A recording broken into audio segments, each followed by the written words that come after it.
Tonight on Greater Boston, I'm joined by the daughter of one of the 84 veterans who died in the COVID outbreak at the Holyoke Soldiers Home and an attorney representing families and survivors about the settlement they just reached with the state and the pain they still live with. Then later, some of the people behind a new report detailing how Latinos in Massachusetts are facing economic challenges greater than any other community in the state and greater than Latinos nationwide. Why? And do people in positions of power to help simply not care? Plus, a little more on another local issue of flagrant racism that we just briefly touched on yesterday, right out of Everett. 2 years after a COVID outbreak tore through the state-run Soldiers Home in Holyoke, killing 84 veterans and sickening dozens more, which a state inspector general report recently attributed to extensive mismanagement and oversight failures prior to the pandemic, Massachusetts has reached a $56 million settlement with veterans and their families. If approved by a court, the families of veterans who died of COVID between March 1st and June 23rd would get around $500,000 each on average, and veterans who caught COVID but recovered would get at least $10,000 each. For those who may not remember the details, an investigator hired by the governor found that Soldiers Home officials made, quote, utterly baffling decisions once the virus hit, like putting COVID-infected patients in the same room as those who were testing negative. After the settlement was reached, Governor Charlie Baker said in a statement that he hopes it, quote, brings a sense of closure to the loved ones of the veterans. I'm joined by Laurie Beaudette, whose father, 83-year-old Navy veteran and Holyoke native James Mandeville, died in April of 2020. I'm also joined by Thomas Lesser, one of the attorneys representing the veterans and their families. Laurie and Tom, thank you very much for being here. I appreciate it. Thanks for having us. Laurie, could you tell me about your father and his service, please? Yes, my dad was he served in the United States Navy. He was a seaman, and he served at the tail end of the Korean War, and he loved it. He used to talk about stories all the time. He did. For the time that he was at the Veterans Home, 15, 16 years prior to COVID, how was his life there? When he initially went into the Soldiers Home in December of 2003, it was fabulous. I mean, it was, they had great leadership. They had good providers. Things were just run so much differently back then. How often did you visit him during that decade and a half?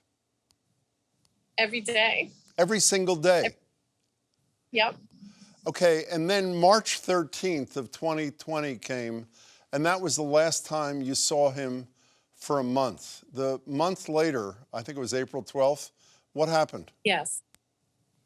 Well, on April 12th, I kind of freaked out because it was Easter Sunday, and the day before, on Holy Saturday, he was a zombie during FaceTime. And I had only found out by accident that he was on a COVID unit on Good Friday. They didn't even contact me, the Holyoke Medical Center. So I went down there on Easter Sunday, and I had to think of a way to creatively get into the center to see my dad. So I sent an email to the CEO rescinding my father's DNR order. And then a half an hour later, a doctor called me and said, what is it? What would you like? And I said, I need to see my father. And that was the last time you saw him, correct? Yes. Did he die alone? Well, actually, his physical therapist came in early that morning and noticed that he was really laboring. He had very labored breathing. So he had called me after the nurse called to tell me that he had passed. And he said, I just want to let you know I sat with your dad and I prayed for him. And I was so grateful to him. And I sent a really nice letter to the hospital on behalf of him, who meant a lot. Good for him. So, Tom, you represented the 84 families. Who'd you sue, and what was the argument in the litigation? We started off by suing the 4 individuals at the Holyoke Soldiers Home who had the administrative roles and ran the place. One was the director, Bennett Walsh. Mm-hmm. One was the medical director, a physician, David Clinton. One was the chief of nursing, and one was the assistant nurse. We brought a civil rights action.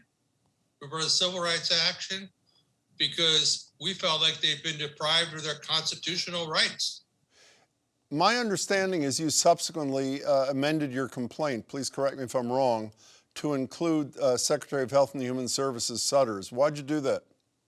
We did. Well, just to back up a second, we also, one of our original 5 defendants was the Secretary of Veterans Affairs, Francisca Urena. Yeah. Why'd you add Sutters? Because Secretary Urena said I was telling Mary Lou Sutters everything that was happening, and it was clear his defense at trial was going to be, wasn't my fault, it was her fault. So we wanted those two to sort it out among themselves. In the settlement, did the state admit to doing anything wrong? No. Was that a demand of the other side, that there be no admission of wrongdoing? It was clear there was going to be no admission of wrongdoing. Now, I have to say that's fairly typical in personal injury lawsuits, but it was clear from the beginning of this one. Laurie, who do you blame for the death of your father? I blame all the administrators all the way up to the top state officials. Top state officials. Who are you talking about? Well, I find it hard to believe that the governor didn't know anything about this. I think they all knew about it.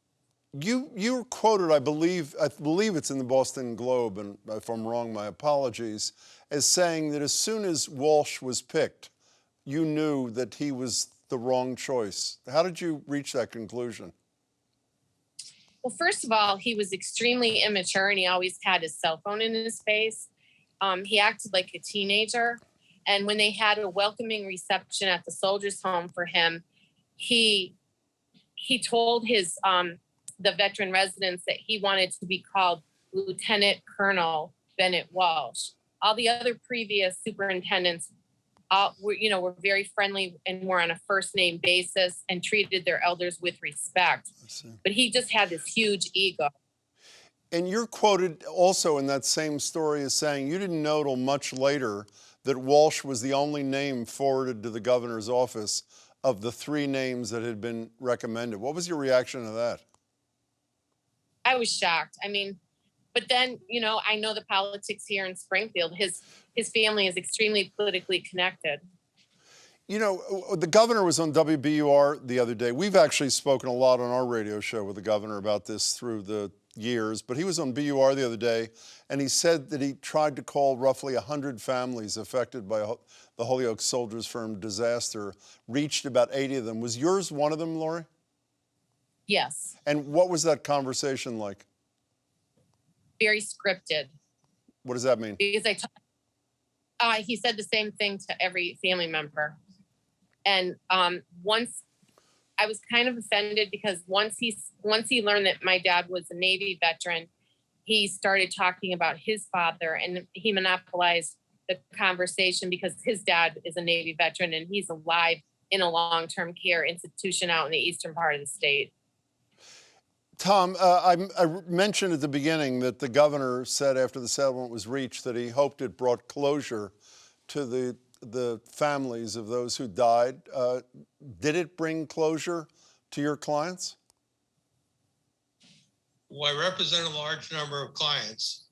I had about 40 of the 84 named plaintiffs in the class of people who were deceased. And to some degree, Jim, I'd say that it brought some closure to some of those people. There's no amount of money that could replace their loved ones. Sure. They all made that clear. If they had to pay you hundreds of thousands of dollars to get their loved one back, they would do it if they had the capacity to do that. But at the end of the day, many of them were pleased that it didn't go on for another 3 years. This lawsuit was just at the beginning. Tom, staying with you for a second, this may be obvious, but I want to ask it regardless. Can you generalize on behalf of your 40 clients? Did they believe as a class that the deaths of the person they loved was preventable? Absolutely. If not, I think to a one, they believed that this was a tragedy that did not have to happen, that should not have happened. In the beginning, the institution broke the first rule of epidemiology. Epidemiology 101. When you have a patient who has an infection, you isolate that person. Instead, they combined a unit of people who had COVID with a unit of people who didn't have COVID and let people with dementia wander around the institution. They did it in violation of all the standards and guidelines from the CDC and the Massachusetts Department of Health. Laurie, you mentioned you blame people all the way up to the top, both serving at Holyoke Soldiers Home and through the administration. Do you believe there should be further accountability? As I'm sure you know, Maura Healey, the Attorney General, brought criminal charges against the chief medical officer and Walsh himself. Those charges were dismissed by a judge. They are on appeal. No other charges have been brought against anybody, to my knowledge, criminal charges against anybody who either worked at the Soldiers Home or anybody in the administration. Should there be further accountability, or should this $56 million essentially close the door and allow the families to move on? There should be more accountability. It's like Tom said, it's basic epidemiology 101. You have a medical director, a director of nursing, an infectious disease control nurse that made all these decisions to mix healthy veterans in with sick COVID veterans. They denied staff personal protective equipment. They allowed staff to wander from the Alzheimer's unit where there was COVID-19 into the main building. And this is what happens, you know, when you don't follow CDC guidelines and take this seriously. You know, Tom, a number of plaintiffs in this case, I'm not sure they were yours or the other 44, made pretty generous comments about the reason they thought this was most important was not about the money for themselves, but to send a warning shot, for lack of a better expression, in the hopes that something like this would never happen again. Are you convinced, based on what you know, what Laurie's talked about, that this couldn't happen again in Massachusetts? I'm not convinced that it couldn't happen again. I think that this is a statement. $56 million is a large sum of money that no one wants to pay over. But what I read is there's a ways to go before the governance structure is set up in a way to ensure that nothing like this ever happens again. Laurie, could you comment on that? Are you convinced it couldn't happen again? Actually, I do keep in touch with a lot of the staff members up at the Soldiers Home. And from a systemic point of view, nothing has changed up there, which is extremely disappointing because I'm a part of the Holyoke Soldiers Home Coalition, and we have fought for $400 million for a new facility. But a new facility with private rooms is not, and you know, having it based on the greenhouse effect is just not going to change anything if things don't change up there. Well, Laurie, for your sake and the other families and the veterans there still, I hope change does come, and I'm really sorry about the loss of your father. And Laurie and Tom, I appreciate your time. Thanks for being with me. Thanks for having us here. A new report is shining the spotlight on the serious economic and other disparities experienced by one of the fastest growing communities in Massachusetts, Latinos. Among the findings, as of 2019, close to a quarter of Latinos lived in poverty in Massachusetts, more than any other group in the state, and almost 5% more than the national average. Latinos in Massachusetts also had higher unemployment rates than most others in the state as well, and a higher rate than Latinos nationally again. And nearly a quarter of Latinos in Massachusetts experience food insecurity, well above the rates of all other groups, and almost 8% more than Latinos nationally. A staggering and appalling set of numbers, but even more disturbing is what appears to be the root cause of it all: major disparities in K-12 academic performance. And as the Boston Globe's Marcela Garcia told us on Boston Public Radio yesterday, these gaps have been the trend for years, and it hasn't been getting nearly enough attention where it should. We're going to keep talking about the data points as if they're news over and over again until we have people from the community, we have Latinos politically representing the community and elevating these issues in the halls of political power in Massachusetts. I'm joined by two leaders of the groups behind this study. Dr. Lorna Rivera is the director of the Mauricio Gastón Institute for Latino Community Development and Public Policy. That's at UMass Boston. Juan Fernando Lopera is co-chair of the Latino Equity Fund at the Boston Foundation. It's good to have you both here. Thanks so much for being here. Thank you for having us. Lorna, starting with you, what's the most jarring part of the report to you? What's your major takeaway? Well, among the things that you mentioned, that Latinos, compared to other subgroups in Massachusetts and nationally, have these high poverty rates, high unemployment, high rates of, food insecurity. But other issues that come out really point to how much geography matters and where you live in the state and the kinds of job opportunities, the kinds of housing. Affordable housing is a critical issue that has been elevated in the report because Latinos have very low rates of home ownership. And so, I think that that's something that as well is affecting their economic mobility, their access to health insurance and other factors that are highlighted there. Juan, I want to add, put some flesh on the bones of something I mentioned in passing to add to that list. Education numbers in Massachusetts are just stunning. Let me put them up. 8th graders, Latino education in Massachusetts, 28th nationally in reading, 21st in math. Low income 8th graders, 39th in reading, 35th in math. This is in a state where the average kid has just about the best education in America. Is that not the root of all this evil, or am I missing something? Yeah, no, I think it comes down to that. We need to look at that root cause. Educational opportunities are the beginning, and I think just this issue is one that certainly Dr. Rivera and I worry about all the time, but it's an issue that should worry every single resident of Massachusetts. Latinos are the fastest growing demographic, as you mentioned.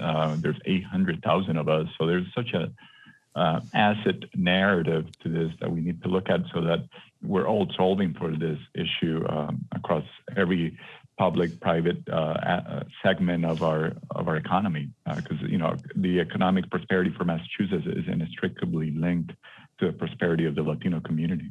I want to follow up, Lorna, if I can, on that growth thing that I mentioned and Juan just mentioned.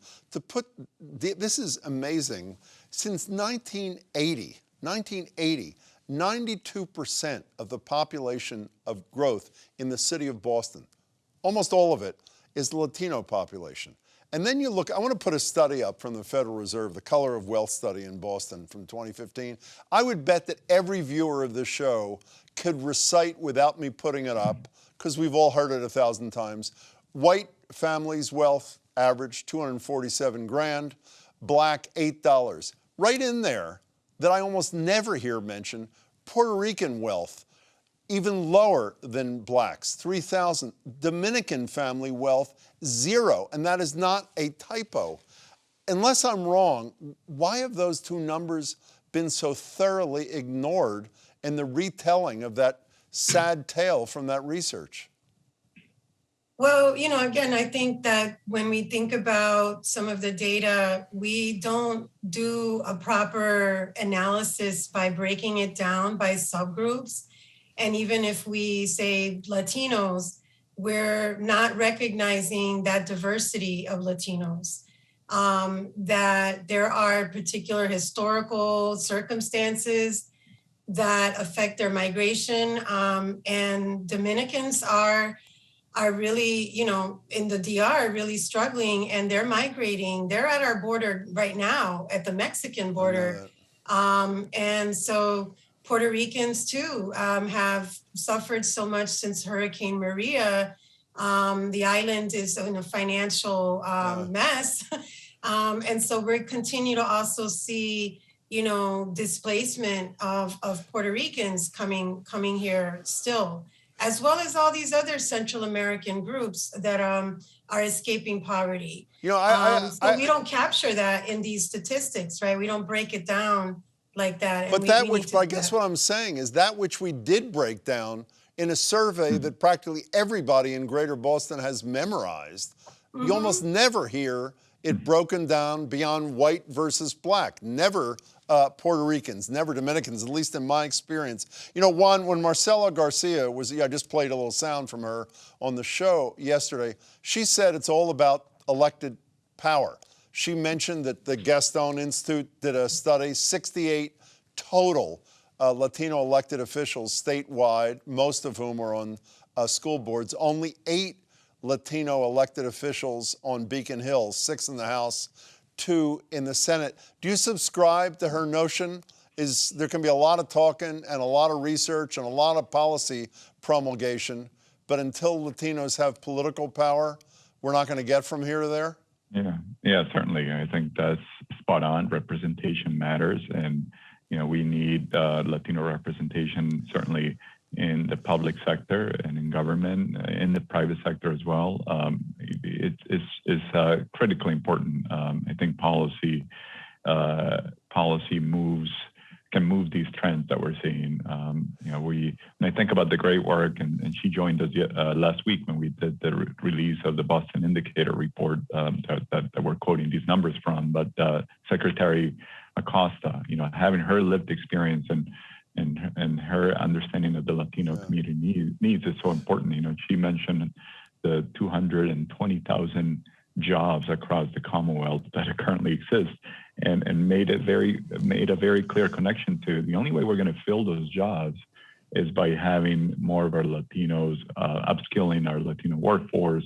You know, Latinos are double the rate of unemployment from the state average. We practically are at full employment in Massachusetts at around 4%, but Latinos are double that rate. So we definitely rely heavily on the Latino community. Well, that's one of the reasons why in the part of the report that is on recommendations, more robust job training programs, I know are part of the mix. You know, Juan, you were among, I believe, the 40 plus Black and Latino leaders yesterday who signed on to this health equity compact, and Michael Curry, who is one of the leaders, head of the League of Community Health Centers on the National NAACP board, was on the radio with us yesterday.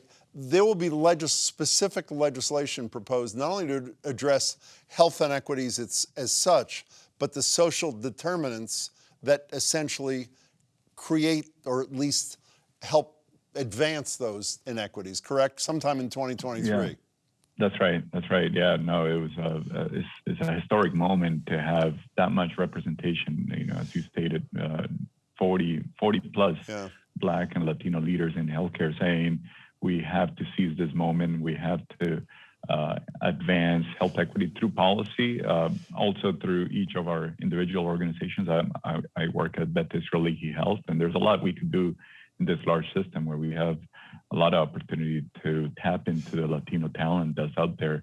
But yeah, this compact is looking to make that systemic change that's needed through policy to address these health disparities that have existed and persisted well before COVID, but were clearly highlighted during COVID. Lorna Rivera, one last thing. You know, I moved here 30 some years ago, and I can't say the precise date, meaning to Greater Boston. Every single governor who has been in office since I moved here has talked about the achievement gap and what a nightmare it is for kids of color and what they're going to do about it. And I just read you numbers that low-income 8th graders, 39th in reading, 35th in math. Is there any reason to think in our final minute that this is actually ever going to be addressed, or we could be having the same Groundhog Day discussion a year from now, 10 years from now? Well, I mean, I certainly think that we do need to do a lot more with our English learners. Not all Latinos are recent immigrants, but, you know, we do have a significant portion of the English learners in our state that we haven't had appropriate bilingual education, native literacies. We need more English ESL classes, long waiting lists for families to be able to advocate more effectively. The families also need access to English. So it's really a holistic problem, right? In terms of where also our Latino majority school districts, right, under receivership, mostly, you know, all of the school districts that have been under receivership have been Latino majority. So there's some serious structural problems, and we do have a federal funding now that we can really try to use more effectively to address these inequalities. Billions of dollars, great recommendations. I hope the money and the recommendations meet sometime soon. Juan Lopera and Dr. Lorna Rivera, thank you both so much for your time. Appreciate it. Thank you for having me. Finally, I want to follow up on something that came up last night during our discussion about the racism-fueled massacre in Buffalo and the continued belief by far too many that this is a distant problem and that it's not a problem right here. Here's a little bit from that conversation. It's a slippery slope to go from, for example, Franklin High School recently shouting anti-Semitic racist comments into descending into white supremacy and possibly even joining these groups. At some point, white people in this country need to carry this load. It is too much to ask of Black people and brown people and Jews to have to constantly deal with this while being targeted and burying their dead. This is not a Black problem. This is an American problem. And I believe that all Americans, including white people who might feel like they can sit on the sidelines because they are not racist, that's not good enough anymore. It's not. And to that end, there's a local example of unrepentant racism that deserves a lot more attention than it's getting in Everett. It's been 4 days since the Globe's Stephanie Ebert published her piece about a leaked recording of Everett City Councilor Anthony DePiro and the mayor's spokeswoman, Deanna Devaney, joking about accusations of racism a year or two back. In the video, Devaney asked DePiro to recruit, quote, one of his dark friends for a political event, which DePiro then said he didn't have a lot of. It's also been more than 2 months since we learned from the Everett Leader Herald that DePiro shared a racist meme with others in the city, referencing the N-word numerous times. 4 months since Everett's superintendent of schools accused Mayor Carlo DiMaria of having a racist agenda, and we're closing in on 2 years since former city councilor Gurley Adrian started speaking out about the racism she experienced among her fellow city councilors. So at what point did the multiple officials who talk of second chances that actually need third or fourth chances here, while they joke about the pain and racial trauma they're inflicting on an ever-widening group of others, actually pay a price? Here's hoping their largest employer, Encore Boston, takes a page out of the Disney playbook and finally steps up to put some political pressure on the political leaders in Everett who seem to think racism is a crime punishable by nothing. For my part, I'll be offering a nightly reminder of the nothing that's being done until and unless something finally is. That's it for tonight. Please come back tomorrow. U.S. Attorney Rachel Rollins will join me. Thank you for watching. Please stay safe.